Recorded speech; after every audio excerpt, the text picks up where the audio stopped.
బళ్ళు ఓడలవ్వడానికి, ఓడలు బళ్ళు అవడానికి చిత్రసీమలో ఎంతో టైం పట్టదు. ఇప్పుడు శ్రీను వైట్లను చూసినా అదే అనిపిస్తుంది. దూకుడు సమయంలో శ్రీను వైట్ల దూకుడు చూసి అందరూ ఆశ్చర్యపోయేవారు. యాక్షన్ కమర్షియల్ ఎంటర్టైన్మెంట్స్ కి కేర్ ఆఫ్ గా నిలిచారు శ్రీను. ఆగడు నుంచి పరాజయాల ఎపిసోడ్ మొదలైంది. బ్రూస్లీతో పెద్ద దెబ్బ తగిలింది.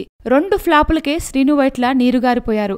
మహేష్ రేంజ్ ఉన్న దర్శకుడు వరుణ్ తేజ్తో ఫిక్స్ అవ్వాల్సి వచ్చింది. అయితే ఆ ఆఫర్ కూడా అంత ఈజీగా రాలేదు. నాకు పారితోషికం వద్దు, నేనే డబ్బులు పెడతా అంటూ ఇచ్చిన బంపర్ ఆఫర్తో మిస్టర్ సినిమా మొదలైంది. ఇప్పుడు ఆ సినిమా డిజాస్టర్ గా మారడం శ్రీను వైట్లని మరింత ఇబ్బందుల్లోకి నెట్టింది. ఠాగూర్ మధు, నల్లమలుపు బుజ్జి ఈ సినిమాకి అసలు సిసలైన నిర్మాతలు. శ్రీను వైట్ల తన పారితోషికాన్ని పెట్టుబడిగా పెట్టారు. దానికి ప్రతిఫలంగా ఈస్ట్, కృష్ణా, వైజాగ్ జిల్లా హక్కుల్ని తన దగ్గరే ఉంచుకున్నాడు. అయితే మిస్టర్ సినిమాపై ముందుగానే అనుమానం రావడంతో ఠాగూర్ మధు, బుజ్జీల నుంచి శ్రీను వైట్లకి ఒత్తిడి పెరిగినట్లు, దాంతో శ్రీను వైట్ల కొంత మొత్తాన్ని నిర్మాతలకు అందజేసినట్లు, ఆ డబ్బుల్ని సర్దుబాటు చేయడానికి తన ఫ్లాట్ ని అమ్ముకున్నట్టు తెలుస్తోంది.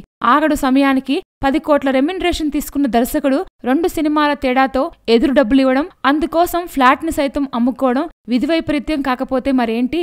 తన దగ్గరున్న 3 ఏరియాలకు కొంతమేర అడ్వాన్స్లైతే శ్రీను వైట్లకి అందాయి. అయితే అది కేవలం కంటి తుడుపు మాత్రమే. ఈ ఫ్లాప్ నుంచి బయటపడటానికి శ్రీను వైట్లకు ఎంత టైం పడుతుందో ఏంటో. Please subscribe. Hi, it's me Purna. Please subscribe.